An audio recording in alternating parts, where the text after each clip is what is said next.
The rain had stopped just before dawn, leaving Nairobi washed and quiet, the kind of calm that only exists for a few minutes before the city wakes up. The roads still glistened, streetlights blinking like tired eyes. From the window of his black SUV, Daniel Mwangi watched the city he had conquered in silence. Daniel Mwangi was a name people whispered with respect, some with admiration, some with envy. He was one of Nairobi's youngest billionaires, a man who had risen from a one-room house in Kangemi to boardrooms overlooking Upper Hill. He owned tech firms, real estate, logistics companies. His face appeared in magazines beside words like visionary and self-made. But that morning, none of it mattered.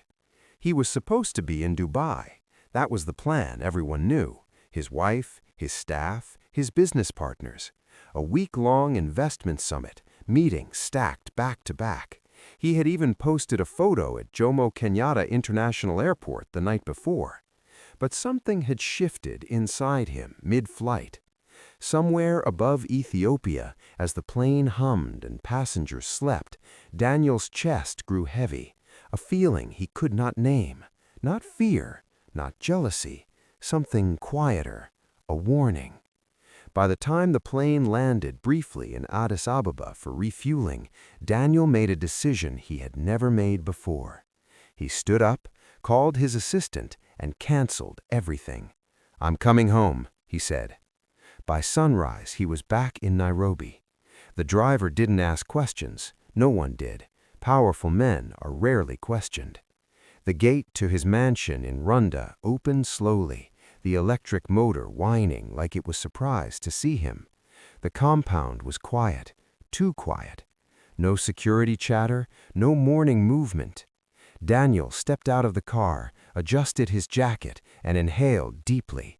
The smell of wet grass and jacaranda trees filled the air. Home. Inside the house, the silence was louder. This was not how mornings usually felt. Normally, the clinking of cups, the soft radio playing gospel music, the murmur of staff moving around. Today, nothing. He loosened his tie and took a few steps forward. That was when he heard it. Laughter. Soft. Female. Coming from upstairs. Daniel froze. His heart began to beat in his ears. He told himself not to assume, not to jump to conclusions. Maybe friends, maybe family, maybe he was tired. He climbed the stairs slowly, every step heavier than the last. The laughter grew clearer, familiar. His wife's laugh, Grace Mwangi, the woman he had loved for 12 years, the woman he had married in a simple church ceremony in Kiambu, promising her forever with hands that shook from nerves and hope. The door to their bedroom was slightly open. Daniel reached for the handle.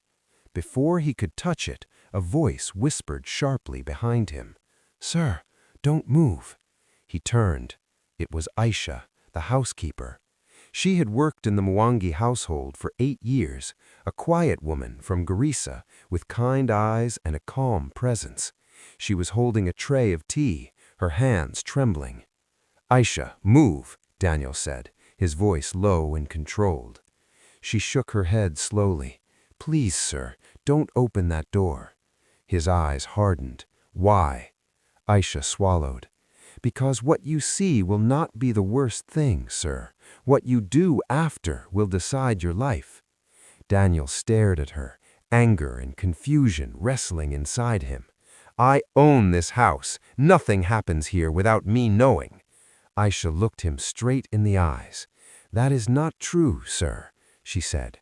"Not everything that matters listens to money." For a moment, time stood still. Daniel pushed past her. The door opened fully. What he saw did not scream or shout. It didn't explode like movies made it seem. It sat quietly in front of him, cruel in its calmness. Grace stood by the bed, adjusting her robe, her face drained of color when she saw him.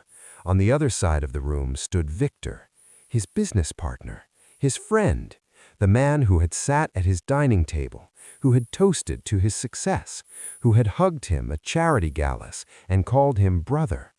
No one spoke. The city outside continued breathing. Daniel felt something tear inside his chest, not loudly, slowly. Grace tried to speak. "Daniel, I—" He raised his hand. "Don't," he said. His voice surprised even him. It was steady, empty. Victor looked down, unable to meet his eyes. Daniel scanned the room, the unmade bed, the wine bottle on the dresser, the carelessness of betrayal.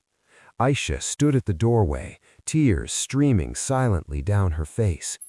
Daniel laughed, not because it was funny, because his mind had nowhere else to go. "So this is it," he said quietly. "This is the reward." Grace stepped forward. "Please, let me explain." "Explain what? How long? How many times? Or why you thought I was stupid?" She cried. Real tears, or maybe rehearsed. Daniel couldn't tell anymore. Victor finally spoke. "Daniel, I never meant—" Daniel turned to him. "You will leave this house, now." Victor hesitated. Daniel took a step forward. "Now." Victor picked up his jacket and walked past Aisha without a word. Grace collapsed on the bed. Daniel stood there, breathing slowly. He felt watched, judged by the walls, by the memories. He turned and walked out of the room, down the stairs, out to the garden. The morning sun had fully risen now, birds chirping like nothing had happened. Nairobi did not pause for broken hearts. Aisha followed him. "I warned you," she said quietly.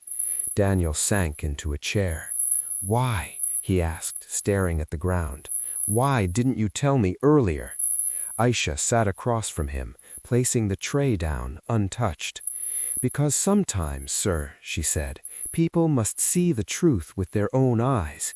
If I told you, you would not believe me. You would fire me, and she would still betray you." Daniel nodded slowly. "How long have you known?" he asked. "Long enough," she replied. "Long enough to pray." Daniel closed his eyes.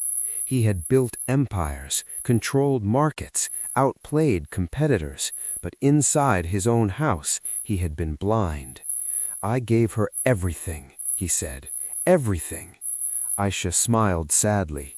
"Yes, sir," she said, "but you did not give her you." That sentence hit harder than anything he had seen upstairs. Daniel opened his eyes. "What do you mean?" Aisha took a deep breath. "You were always here," she said, "but never present. Always on calls, always traveling, always chasing the next deal. She stopped feeling like a wife and started feeling like a guest in her own marriage." Daniel felt the weight of truth settle. "It does not excuse betrayal," Aisha continued quickly. "What she did was wrong, very wrong, but neglect creates silence, and silence invites strangers." Daniel leaned back, staring at the sky. All the nights he had come home late, the weekends he had canceled, the conversations he had postponed. "I'll make it up to her later." Later had never come. "What do I do now?" he asked. Aisha looked at him carefully. "That depends," she said, "on what kind of man you want to be after today." Grace appeared at the garden door, eyes swollen, hands shaking. "I'm sorry," she said. Daniel stood up. "So am I," he replied. They stood facing each other, two people who once shared dreams and now shared ruins. "I loved you," Grace whispered. Daniel nodded. "I know," he said, "and I loved you too. But love unattended dies quietly." She cried harder. "I don't expect forgiveness. I just want you to understand." Daniel thought for a long moment. "I understand," he said finally, "but understanding does not erase consequences." That day, Daniel made decisions that shocked Nairobi. He stepped down temporarily from his companies. He filed for separation, not in anger, but in clarity. He sold the Runda mansion, and he kept Aisha, not as a housekeeper, As family. Months later, Daniel moved into a smaller home in Lavington. No staff, no luxury, just space. He started attending counseling, listening more than talking. Grace moved on too. Life did not end for either of them, it simply changed. One evening, Daniel sat on his balcony watching the city lights flicker. Aisha served him tea. "Do you regret coming home early?" she asked. Daniel smiled faintly. "No," he said. "The truth hurts, but lies destroy." He looked out at Nairobi, alive and restless. "I lost a marriage, but I gained myself." Aisha nodded. "And now?" she asked. "Now," Daniel said, "I build again. But this time, I won't forget the people inside the house while chasing the world outside." The city hummed below, teaching its oldest lesson. Success without presence is poverty in disguise. And sometimes, the quietest voice is the one trying to save you. Daniel thought that after the storm, everything will become quiet. He was wrong. The days that followed were heavier than the morning he walked into that bedroom. Silence has a way of becoming loud when you finally sit with it. In his smaller Lavington house, there were no echoes of staff footsteps, no ringing phones from early meetings, no hurried breakfasts, just time and thoughts. Too many thoughts. For the first time in years, Daniel woke up without an alarm. No driver waiting, no assistant knocking, just Nairobi traffic humming in the distance and birds fighting for space on the power lines. He hated it at first. He would sit on the couch staring at the wall, replaying moments from his marriage like a broken documentary. Grace laughing alone at dinner, Grace sleeping while he typed emails, Grace asking simple questions he answered with later. Later had been the lie he told himself. One afternoon, as the sun leaned lazily over the city, Daniel's phone rang. An unfamiliar number. "Daniel Wangi," he answered. "Sir, this is James from Wangi Logistics," the voice said carefully. "There's an issue." Daniel closed his eyes. Old habits pulled at him immediately. Fix it, control it, dominate it. "I've stepped down," he said calmly. "Handle it." There was silence on the other end. "Yes, sir," James replied, surprised. Daniel ended the call and sat still. For the first time, he did not rush back into the fire. That evening, Aisha knocked lightly on his door. "Sir," she said, "there's a community meeting at the mosque nearby. They're asking for volunteers to help rebuild a school that collapsed in the rain." Daniel looked at her. "Why are you telling me this?" She smiled. "Because you are free now, and because helping others reminds us who we are." Daniel hesitated. He had donated millions to schools, written checks without blinking, but he had never carried a brick. "All right," he said finally. "Let's go." The school was in Kibera, not the part tourists photographed, the real part. Narrow paths, children running barefoot, mud still clinging to broken walls. When Daniel arrived, no one recognized him. No one cared who he was. He was just another pair of hands. And that felt strange. He lifted wood, he mixed cement, he listened to stories from men who worked every day and still went hungry, women who smiled despite losing everything twice. An old man looked at Daniel and said, "You look tired, son." Daniel laughed. "I am," he replied. "Then you are finally human," the man said, smiling. That night, Daniel slept better than he had in years. Weeks passed. Slowly, the headlines faded. Nairobi found something new to talk about, as it always did. One afternoon, Daniel received a message from Grace. "Can we talk?" He stared at the phone for a long time. Then he replied, "Yes." They met at a quiet cafe in Westlands, neutral ground, no memories hiding in the corners. Grace looked different, softer, sadder, lighter. "I'm not here to reopen wounds," she said quickly. I wanted to thank you." "For what?" Daniel asked. "For not destroying me," she said honestly. Daniel nodded. "I could have," he agreed. "But anger only makes new enemies. It doesn't heal old ones." She looked at him with a mix of regret and respect. "I wish we had talked more," she whispered. "So do I," Daniel said. They sat in silence, not awkward, just reflective. "I hope you find peace," Grace said finally. Daniel smiled gently. "I already have," he replied. They stood, exchanged a simple goodbye, and walked in opposite directions. No drama, no closure speeches, just acceptance. That evening, Daniel sat with Aisha on the balcony. "You see," she said, pouring tea, "life is not always about winning." Daniel chuckled. "I spent years winning and still lost what mattered." Aisha nodded. "Now you are learning that wealth is loud, but wisdom is quiet." Months turned into a year. Daniel did not return to his old life. He reshaped it. He returned to business slowly, but differently. Fewer meetings, more listening. He started mentorship programs for young entrepreneurs from places like where he came from. He told them the truth, not the motivational lies. "Success will take from you," he would say. "If you don't decide what it takes, it will choose for you." People listened, not because he was rich, but because he was real. One evening, as the Nairobi lights shimmered under the night sky, Daniel received a call. It was Victor. Daniel stared at the screen, then answered. "Daniel," Victor said, his voice heavy, "I don't expect forgiveness. I just wanted to say, I'm sorry." Daniel closed his eyes. "I know," he said. There was a pause. "I lost everything," Victor admitted. "The business, my family. I thought I was winning." Daniel sighed. "So did I," he said softly. They ended the call without bitterness. Daniel looked out at the city again.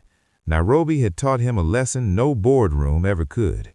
That betrayal is loud, but neglect is quieter and just as dangerous. That power without presence builds empty houses. And sometimes the quietest voice is the one trying to save you. As the night settled, Daniel whispered a quiet prayer. Not for success, but for awareness. Because coming home early did not save his marriage, but it saved his soul. The story did not end there. Life rarely ends cleanly. It keeps unfolding, testing whether the lessons learned were truly understood or just temporarily memorized. 2 years later, Nairobi looked different to Daniel Mwangi. The city was still loud, still ambitious, still chasing money like it was oxygen. But Daniel moved through it differently now. He noticed the small things, the boda rider helping an old woman cross the road, the tired security guard humming to himself at midnight, the quiet strength of people who had nothing to prove. He had moved again, this time to a modest townhouse near Nong Road, no gates taller than trust, no guards carrying guns, just space and peace. Aisha still lived with him. People didn't understand that part. "She's just a housekeeper," some whispered. Daniel never corrected them, because Aisha was no longer just a housekeeper. She was his reminder, his conscience, the voice that once said, "Don't move," and changed the direction of his life. One Saturday morning, as Daniel watered the small garden himself, a knock came at the gate. He opened it. A young man stood there, nervous, holding a worn backpack. "Sir, I was told you help people like me." Daniel studied him, the hunger in his eyes, not for food, for a chance. "What's your name?" Daniel asked. "Kevin." "Where are you from, Kevin?" "Mathari." Daniel nodded. "Come in," he said. Kevin's story was not unique. Bright mind, no money, dropped out, nearly lost hope. Daniel listened without interrupting. When Kevin finished, Daniel said something unexpected. "I won't give you money." Kevin's face fell. "But," Daniel continued, "I will give you time, guidance, and responsibility. If you waste it, that's on you." Kevin nodded eagerly. That mentorship turned into 10 into 100. Daniel's home slowly became a place of learning, not classrooms, conversations, hard truths, honest mistakes. Aisha would watch from the kitchen, smiling. One evening, she said, "You see, sir, you are finally rich." Daniel laughed. "How?" "In people," she replied. One night during a heavy Nairobi downpour, Daniel sat alone in the living room listening to the rain drum against the roof. His phone buzzed. Unknown number. He answered cautiously. "Daniel?" a soft voice said. It was Grace. "I heard about what you're doing, the mentorship, the community work." "Yes," Daniel replied. "I'm trying." There was a pause. "I'm getting married," Grace said. Daniel felt the words, but they didn't wound him. "I'm happy for you," he said honestly. "I wanted to tell you myself," she added, "not for permission, for closure." "You have it," Daniel said. After the call ended, Daniel sat quietly. There was no jealousy, no regret, just gratitude for growth, for healing, for the version of himself that did not exist 2 years ago. Later that night, Aisha found him deep in thought. "You're quiet," she said. "I was just thinking," Daniel replied. "If I hadn't come home early—" Aisha finished the sentence. "You would still be asleep," she said. Daniel smiled. "Yes." Aisha placed a hand on his shoulder. "Pain is not sent to destroy us," she said. "It is sent to wake us." Daniel nodded. Outside, the rain slowed. Nairobi breathed again. And somewhere in the city, another man chased money, ignoring the silence in his house. Another woman waited to be seen. Another warning whispered softly, hoping to be heard. Because life always warns before it breaks. The question is never whether the warning comes. It is whether you stop long enough to listen. And sometimes wisdom does not wear a suit or sit in a boardroom. Sometimes it stands quietly behind you and says, "Don't move." Years passed, gently this time, not with chaos, not with headlines, but with quiet consistency. Daniel Mwangi was no longer the man Nairobi argued about on radio shows. He became the man people spoke about in low voices, with respect that didn't need proof. He avoided cameras, declined awards, spoke only when necessary. And when he spoke, people listened. One early morning, Daniel drove himself to Kangemi, the place he came from. The roads were tighter than he remembered, the houses closer, life louder. Children chased each other barefoot, laughter cutting through the dust. He parked near the old compound where his mother once sold vegetables to feed them. The stall was gone now, replaced by a small kiosk. Daniel stood there for a long time. He remembered his mother's voice. "Never forget people when life lifts you," she used to say, "because the fall is quicker than the rise." He had forgotten, and life had reminded him. That day, Daniel funded a community center in Kangemi, not with his name on it, just a place for skills, counseling, mentorship, a place to talk before silence turned into destruction. At the opening, a young woman approached him. "Sir, why do you do all this?" Daniel smiled. "Because no one warned me early enough, and when someone finally did, it saved me." That night, back home, Aisha prepared dinner as usual. "Do you ever miss the old life?" she asked casually. Daniel thought for a moment. "I miss the energy," he admitted. "The thrill." Aisha nodded. "And the emptiness?" she asked. He chuckled. "Not at all." Silence sat comfortably between them. Then Aisha said something unexpected. "You know, sir, you should not be alone forever." Daniel looked at her, surprised. "I'm not. I have peace." She smiled knowingly. "Peace is good, but companionship is also a teacher." Daniel didn't respond, but the thought stayed. Months later, at one of the mentorship sessions, Daniel met Nyeri. She was not loud, not impressed by his wealth. She challenged his ideas respectfully, listened deeply, laughed easily. She knew his story, not the version Nairobi told, the real one. They took things slowly. Pain teaches patience if you listen. One evening, as they walked through Karura Forest, Nyeri stopped and looked at him. "You're very careful," she said. Daniel nodded. "I've learned the cost of speed." She smiled. "That's good," she said. "Just don't let caution become fear." That night, Daniel sat alone and reflected. Fear had protected him, but it had also closed doors. Life, he realized, was balance. 2 years later, Daniel stood in a small church outside Nairobi. No media, no big names, just family, friends. Aisha in the front row, wiping tears. Daniel looked at Nyeri and smiled, not because life was perfect, but because he was present. After the ceremony, as laughter filled the air, Aisha pulled him aside. "You remember that day," she said softly, "when I told you not to move?" Daniel nodded. "You saved me," he replied. Aisha shook her head. "No," she said, "I only spoke. You chose to listen." Daniel looked around at the people he loved, at the life rebuilt, at the house that finally felt like a home. That night, as Nairobi lights glowed once again, Daniel whispered a quiet truth to himself. Coming home early didn't ruin his life, it revealed it. And sometimes the greatest wealth is not what you own, but what you finally learn to protect. Years later, long after the headlines had forgotten his name, Daniel Mwangi found himself back where everything had changed, the old Runda house. It no longer belonged to him. A foreign diplomat lived there now. The gate had been repainted, the garden redesigned. Even the jacaranda tree he once loved had been trimmed down. Yet something about the place still carried weight. Daniel sat in his car across the street, engine off, watching the house quietly. Not with pain, not with regret, with understanding. Some places are not meant to be returned to, they are meant to be remembered. His phone rang. "Sir, he's inside," the voice on the other end said. Daniel ended the call and stepped out of the car. Inside the house, in a study that looked nothing like the one Daniel remembered, sat a man pacing the floor. Samuel Kilonzo, another Nairobi billionaire, younger, faster, hungrier.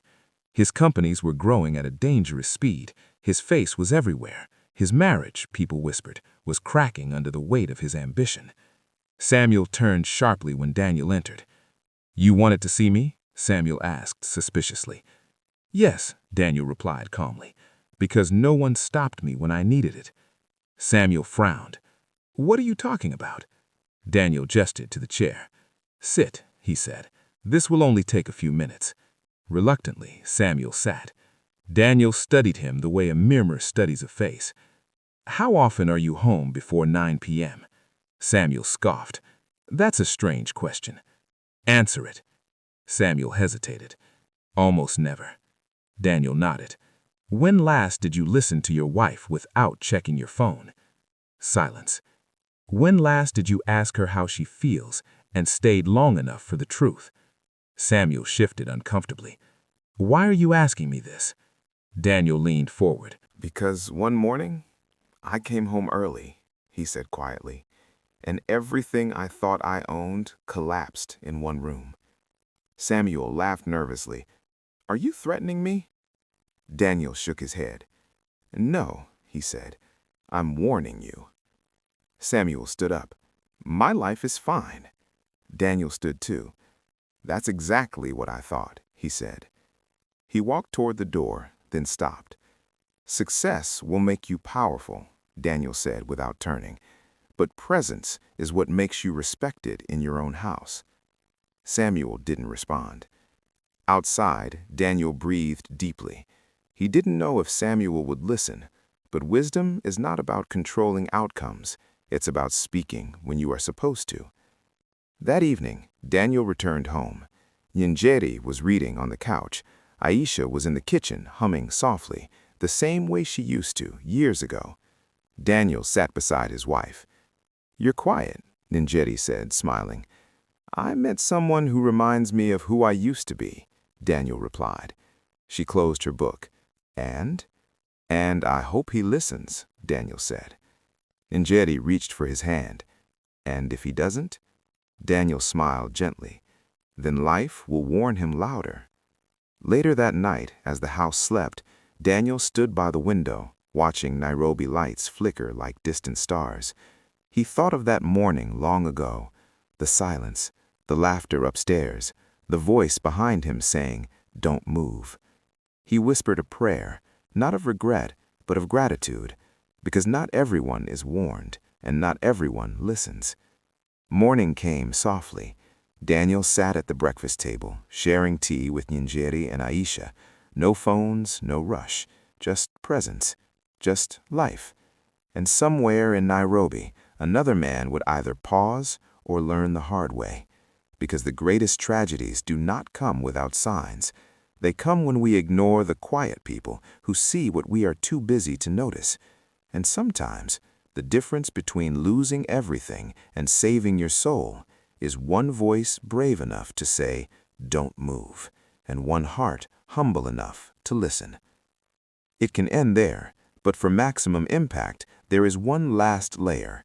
Not more plot, not another character, a final reflective close that turns the story back to the viewer and seals the moral so it stays with them long after the video ends. Here it is. Years later, long after Daniel Mwangi's story stopped being news, people would still argue about what really ruined his marriage. Some said it was betrayal. Others said it was temptation. A few blamed ambition. But Daniel knew the truth. It wasn't the man in the room. It wasn't the woman on the bed. It wasn't even the money. It was absence. The kind of absence that wears a suit.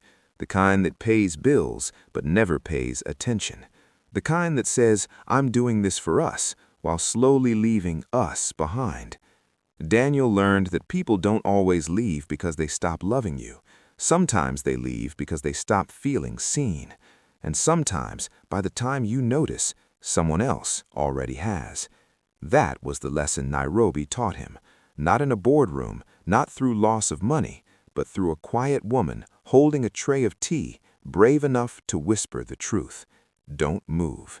Because moving in anger destroys futures, but pausing in awareness can save a soul. Some of you watching this right now are winning outside your homes while losing silently inside them. Some of you are building empires while neglecting the people who cheered when you had nothing. And some of you are ignoring a warning that hasn't started shouting yet. This story is not about Daniel Mwangi. It is about you. About the call you didn't return, the conversation you postponed, the person you assumed would always wait. Life always warns before it breaks. The warning may not come from your spouse, or your friends, or your pastor. It may come from the least powerful voice in the room. The question is not whether the warning will come. The question is, will you stop long enough to listen? Because coming home early may not save your marriage, but it might save you. And sometimes, that is the beginning of everything.